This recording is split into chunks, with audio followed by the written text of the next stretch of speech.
warahmatullahi wabarakatuh.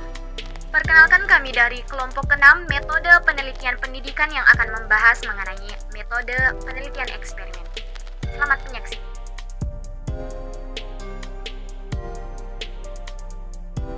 Baik, saya selaku pemateri pertama yang akan membahas mengenai pengertian penelitian eksperimen. Adapun menurut Bohr dan Gall menyatakan bahwa penelitian eksperimen merupakan penelitian yang paling dapat diandalkan keilmiannya.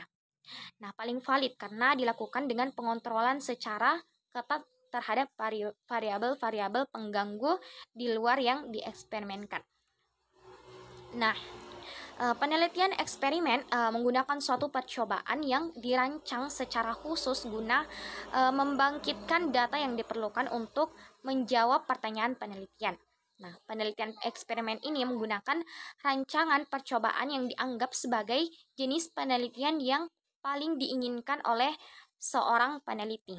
Nah, adapun yang dimaksud dengan eksperimen ialah bagian peneliti membandingkan dua kelompok sasaran penelitian.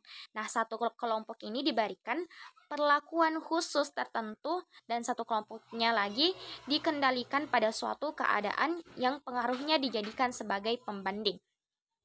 Nah, karena itu kelompok 2 ini dinamakan kelompok kendali, kelompok kontrol ataupun kelompok pembanding. Nah, adapun definisi lain menyatakan bahwa penelitian eksperimen adalah penelitian yang dilakukan terhadap variabel yang data-datanya ada sehingga perlu dilakukan proses manipulasi melalui pemberian treatment atau perlakuan terhadap subjek penelitian yang kemudian ini diamati atau diukur dampaknya pada masa yang akan datang.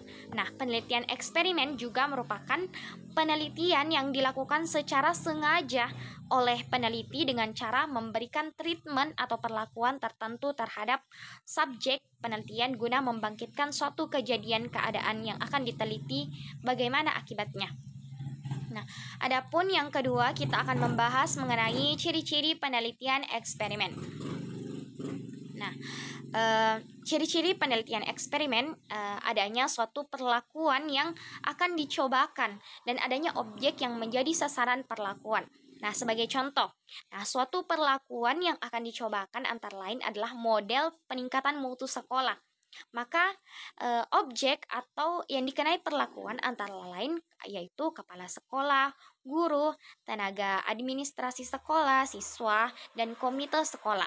Nah, di samping itu perlakuan juga dapat dikenakan pada struktur organisasi sekolah, budaya sekolah, iklim organisasi sekolah, peraturan tata tertib sekolah, perpustakaan, lab, bengkel praktik, dan sebagainya.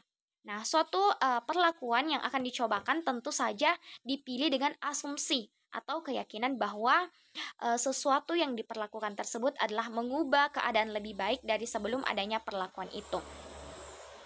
Nah, selanjutnya jenis-jenis penelitian percobaan yang akan dibahas oleh pemateri selanjutnya.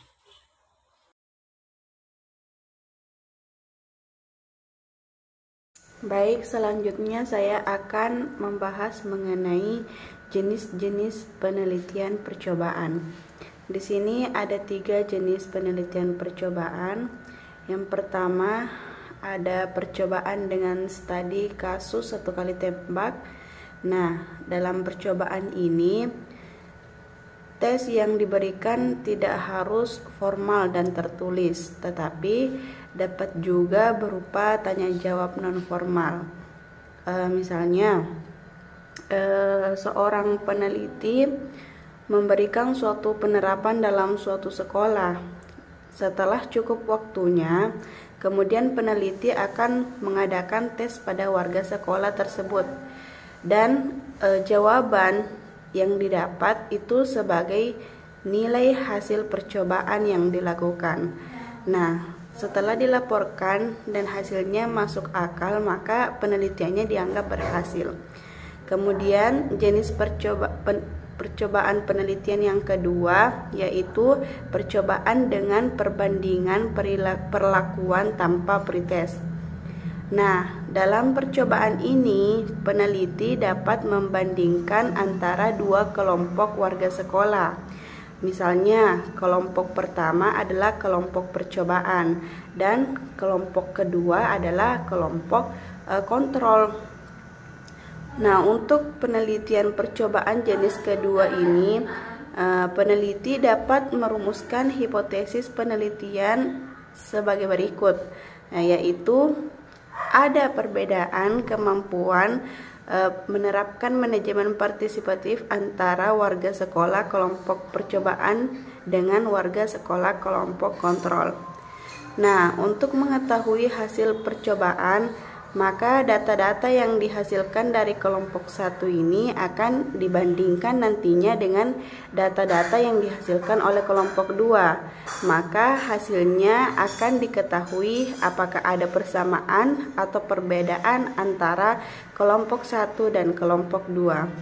Selanjutnya, jenis penelitian percobaan yang ketiga yaitu percobaan dengan perbandingan sempurna dengan pretest, pemberian perlakuan berbeda, dan post-test. Nah, yang diteliti adalah hasil dari pemberian perlakuan.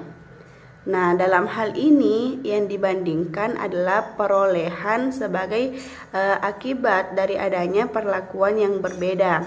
Nah, sebagai contoh, kelompok pertama diberikan perlakuan X misalnya, dan kelompok 2 diberikan perlakuan Y. Sebelum diberikan perlakuan, diketahui sebelumnya nilai rata-rata kelompok pertama adalah 80 dan nilai rata-rata kelompok kedua adalah 70 misalnya. Namun setelah diberikan perlakuan, nilai rata-rata kelompok pertama itu meningkat menjadi 80 ke 90 dan nilai rata-rata kelompok 2 meningkat menjadi 70 menjadi 85. Maka perlakuan pada kelompok 2 itulah yang terbaik karena peningkatan kelompok 1 hanya 10 sedangkan peningkatan kelompok 2 adalah 15.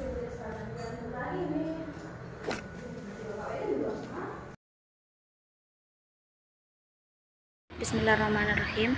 Selanjutnya saya akan melanjutkan pembahasan yang keempat, yaitu bentuk desain eksperimen. Ada beberapa bentuk desain eksperimen yang dapat digunakan dalam penelitian bisnis, yaitu yang pertama, free experimental design. Dikatakan free experimental design karena desain ini belum merupakan eksperimen sungguh-sungguh karena masih terdapat variabel luar yang ikut berpengaruh terhadap terbentuknya variabel dependen. Jadi, hasil eksperimen yang merupakan variabel independen, hal ini dapat terjadi karena tidak adanya variabel kontrol dan sampel tidak dipilih secara random. Bentuk free experimental design ada beberapa macam, yaitu yang pertama, one shot case study. Yang kedua, one group post-test design. Yang ketiga, intake group comparison.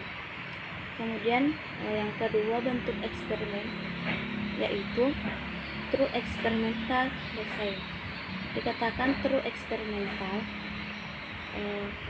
atau eksperimen yang betul-betul karena dalam desain ini penelitian dapat mengontrol semua variabel luar yang berpengaruh yang mempengaruhi jalannya eksperimen. Dengan demikian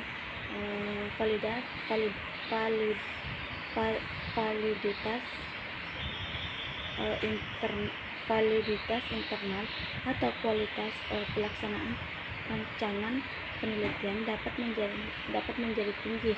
Ciri utama dari true eksperimen adalah bahwa sampel yang digunakan untuk eksperimen maupun sebagai kelompok kontrol diambil secara random dan populasi tertentu. Kemudian bentuk yang ketiga yaitu factorial design.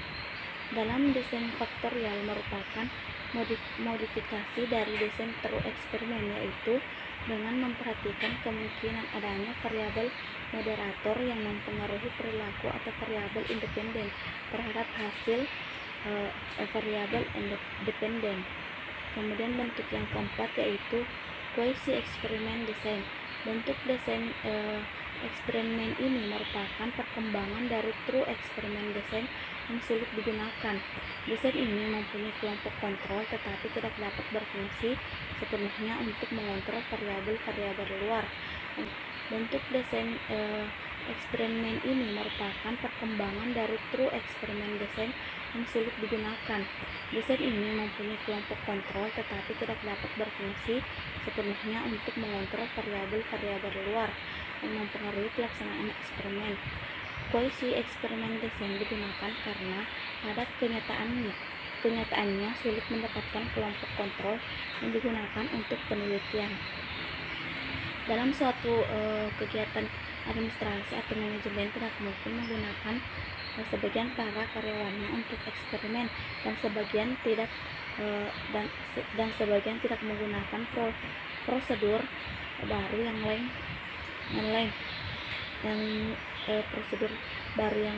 tidak.